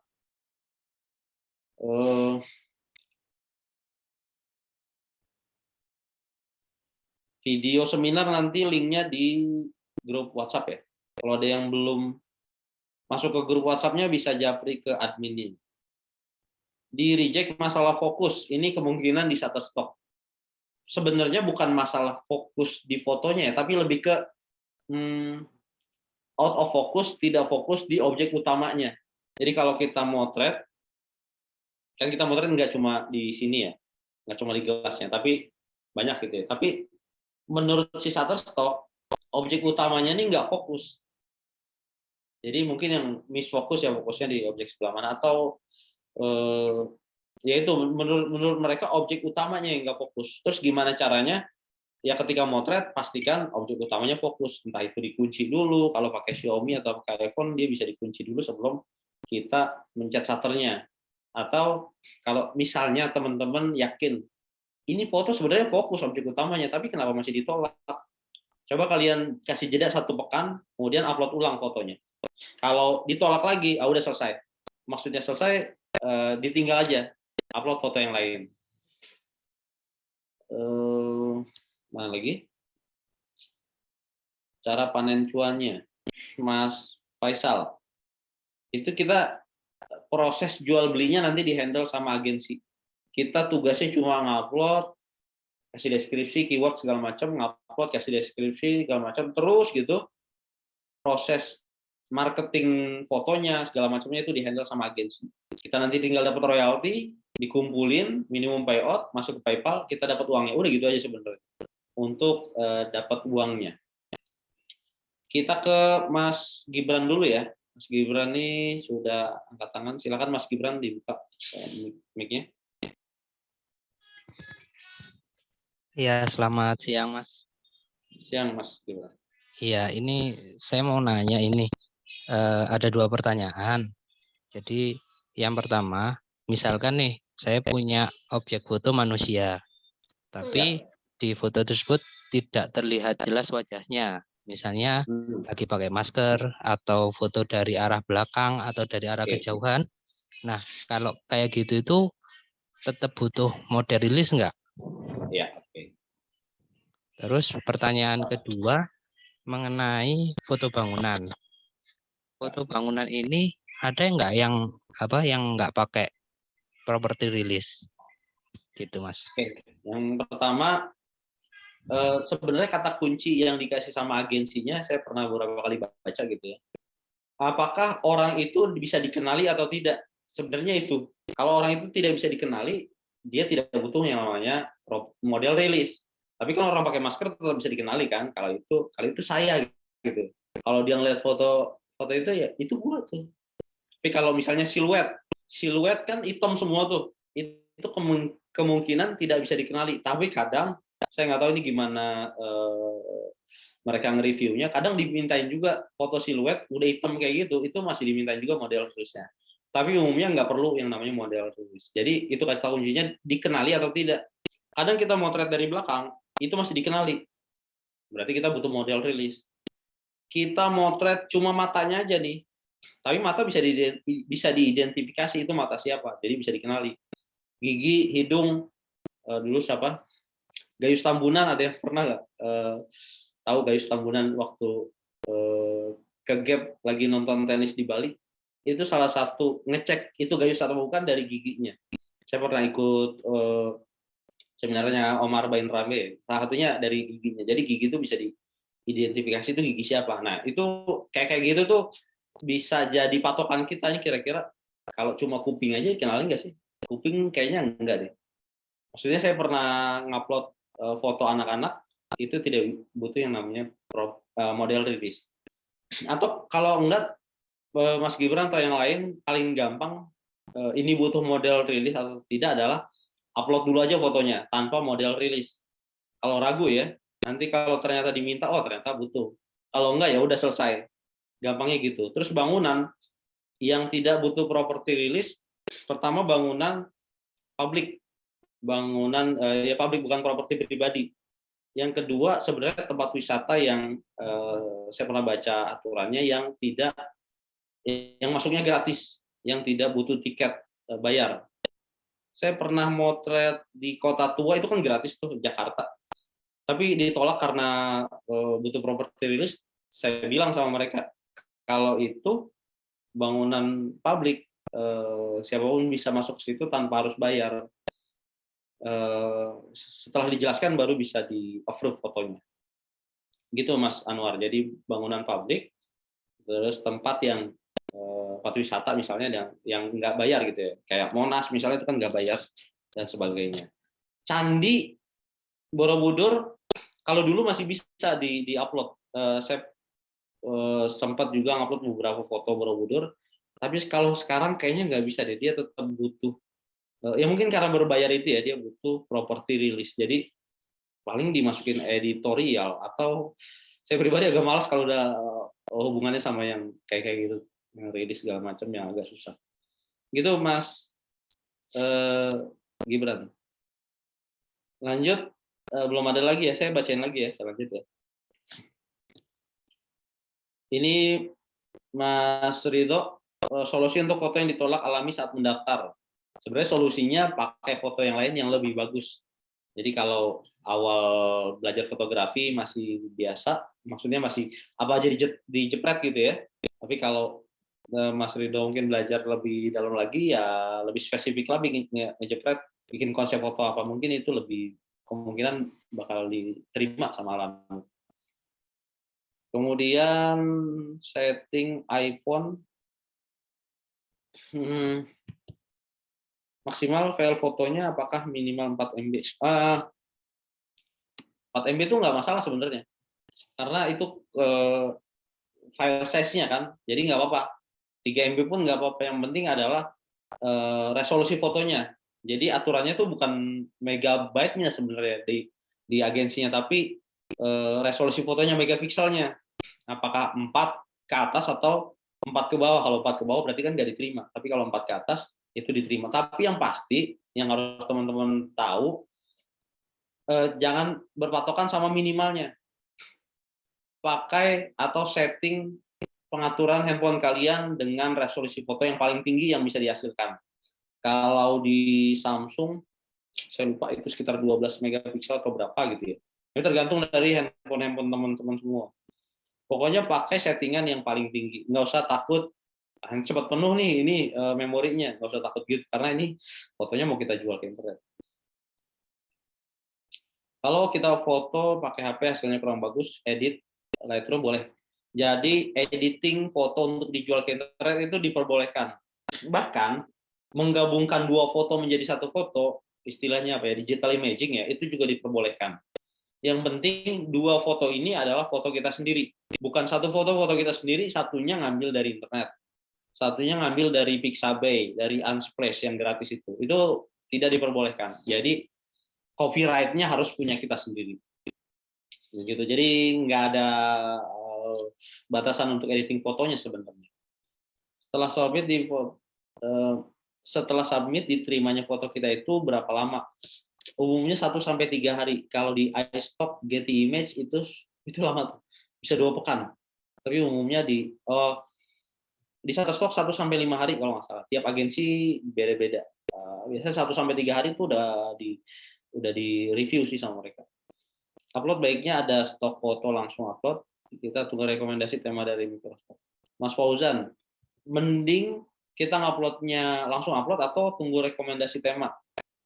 Menurut saya sih langsung aja sih, nggak perlu nunggu rekomendasi. Karena kita nggak tahu ya rekomendasi foto next-nya dari mereka tuh apa. Jadi daripada nunggu lama ya langsung upload aja. Mas Tibi ya, konfirmasi tadi pemahaman saya, kalau mau daftar jadi kontributor harus apply foto terbaik. Kalau lolos baru jadi kontributor. Itu khusus Getty, iStock, dan Alami. Kalau Shutterstock tadi kita udah praktek, nggak perlu. Shutterstock, Adobe Stock, dan juga yang lainnya umumnya nggak perlu. Mas Prima, saya diterima di Getty, tapi sebelumnya saya upload foto beberapa di Shutterstock. Ada saran nggak? Takedown harus pindah ke Getty. Nah, ini buat teman-teman yang diterima di Getty Image, kalian pastikan kalian diterimanya menjadi kontributor Getty atau iStock. Kalau iStock itu tidak perlu dihapus tempat lain, dan foto yang sudah terlanjur diupload itu tidak masalah. Ya, jadi tidak masalah. Jadi yang di Shutterstock ya udah jalan aja, tinggal yang di Getty Image ini foto baru. Kalau misalnya keterimanya jadi kontributor Getty Image, tapi kalau iStock itu tidak perlu. Jadi foto yang sama boleh dijual ke tempat lain. Ntar saya kasih lihat dulu. Bentar. Saya mau kasih lihat cara ngeceknya ya, buat teman-teman yang udah terdaftar menjadi kontributornya iStock. Kelihatan nggak ya? Nah ini nih, di sini ada nih submit yang atas nih, submit to iStock. Ini berarti kontributornya iStock. Tapi kalau submit sebagai Getty Image, di sini Getty Image. Jadi ini buka aja aplikasi kontributornya, terus di paling pojok kanan bawah itu ada status kontributor kita tuh sebagai apa di situ. Itu Mas Prima ya. Kemudian cantumin PayPal dan pencairannya. Cantumin PayPal nanti lewat profile setting. Nanti lihat di tutorial di YouTube ya, biar kita jawab semua dulu. Masalah noise itu kaitannya erat sama pencahayaan. Jadi motret pakai handphone sebaiknya jangan indoor, jangan di dalam ruangan, karena cahaya lampu ruangan itu sangat minim. Kecuali teman-teman pakai lampu studio, baik yang mahal maupun yang murah, tapi lampunya proper gitu ya. Secara terangnya cukup terang, itu nggak apa-apa. Tapi kalau pakai handphone jangan indoor, jangan malam hari, jangan motret sunset atau sunrise. Jadi sore-sore yang udah jam 5 ke bawah gitu, kalau pakai handphone kemungkinan besar bakal muncul yang namanya noise dan fotonya bakal ditolak. Kamera mirrorless yang harga di bawah 4 jutaan, Mas Eko. Kayaknya Canon. Saya nggak pakai Canon sih, cuma terakhir teman saya beli Canon sekitar 3,5 jutaan kali ya. Tapi nggak tahu itu baru atau second. Editorial atau komersial peluangnya terjual sama aja. Sama aja. Kita nggak tahu nih.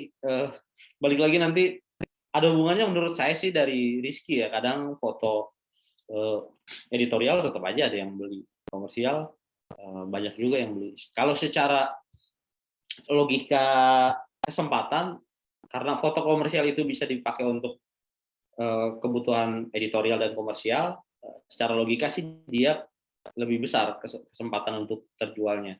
Kalau editorial dia kan terbatas cuma untuk kegiatan kebutuhan editorial aja.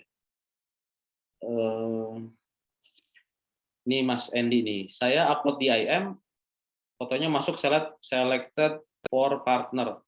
Itu artinya fotonya juga akan dijual di Getty Image. Jadi keuntungan buat yang jualan foto di IM terus masuk ke selected for partner atau for partner gitu ya, itu fotonya akan di mirroring, dijual di IM dan juga di Getty Image.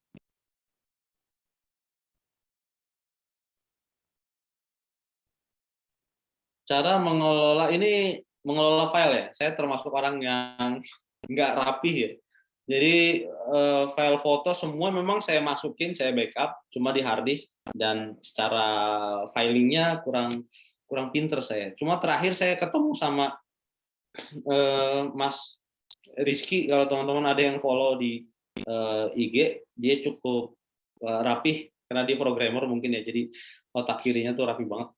Dia motret, filenya disimpan di satu file, satu folder, kemudian dia pindahin ke satu folder lagi kalau fotonya udah diedit, dia pindahin lagi ke folder yang baru kalau fotonya udah disubmit. Jadi itu rapi banget. Kalau saya pribadi secara filing ini memang masih kurang bagus juga.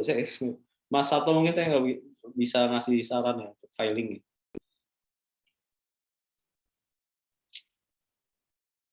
Terakhir Mas Sandy ya, yang mau ngomong langsung silakan Mas. Nanti buat teman-teman yang masih ada yang mau ditanyain, yang lebih teknis sebenarnya saya banyak sharing di Instagram dan juga di YouTube. Lebih lengkap di YouTube sih, nanti coba kunjungin YouTube saya ya.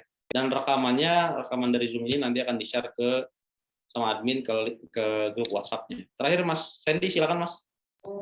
Iya, Mas Fajrul. Oh, Mas Sandy, sorry. Iya, nggak apa-apa, saya mau Silakan. ini lebih ke konsul ya. Jadi kan saya tuh dulu pernah kerja di daerah pedalaman yang masyarakatnya memang sama sekali nggak punya listrik, nggak punya internet, nggak punya apapun gitu ya. Nah, dan memang banyak foto-foto human interest di sana.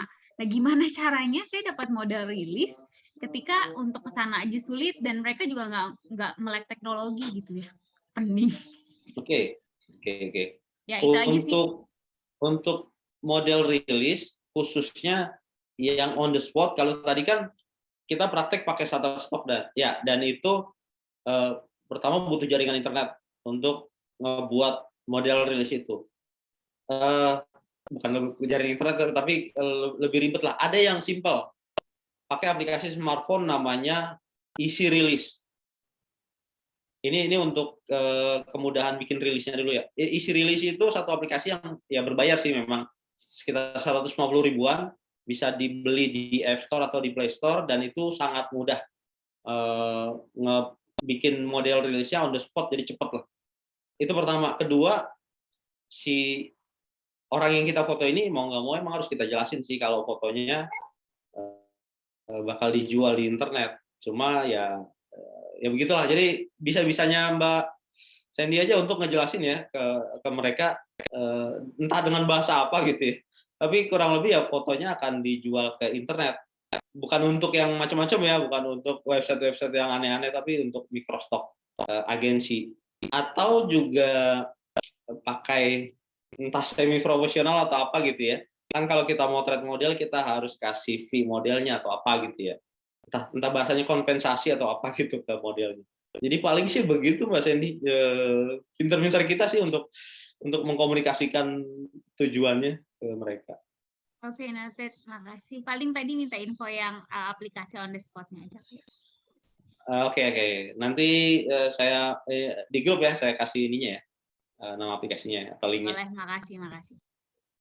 Oke teman-teman, terakhir dari saya ya Mas Hamzah ya, jualan foto di internet ini adalah sebuah aktivitas yang tidak bisa teman-teman langsung sukses di awal. Sebulan 2 bulan itu kayak nggak ada apa-apanya, kayak kita cuma main-main doang. Tapi insya Allah kalau teman-teman konsisten, rajin ngupload, rajin motret, dan yang lebih penting adalah menurut saya ini proses motretnya. Gimana kita cinta sama fotografinya. Karena kalau kita cuma ngejar duitnya, itu capek banget, berat banget. Sebulan, 2 bulan, bahkan kadang setahun pun kita belum bisa pay out. Tapi kalau kita cinta sama fotografi, kita motret dapat foto yang bagus itu kita tuh udah seneng. Udah relief dari stres kerjaan segala macam. Jual foto di internet itu cuma bonusnya aja. Jadi teman-teman nggak stres di awal ya. Nanti tahu-tahu 3-4 tahun punya portofolio 10.000, itu udah mulai berasa tuh hasil jualan fotonya. Mungkin itu aja dari saya. Mas Hamzah silakan.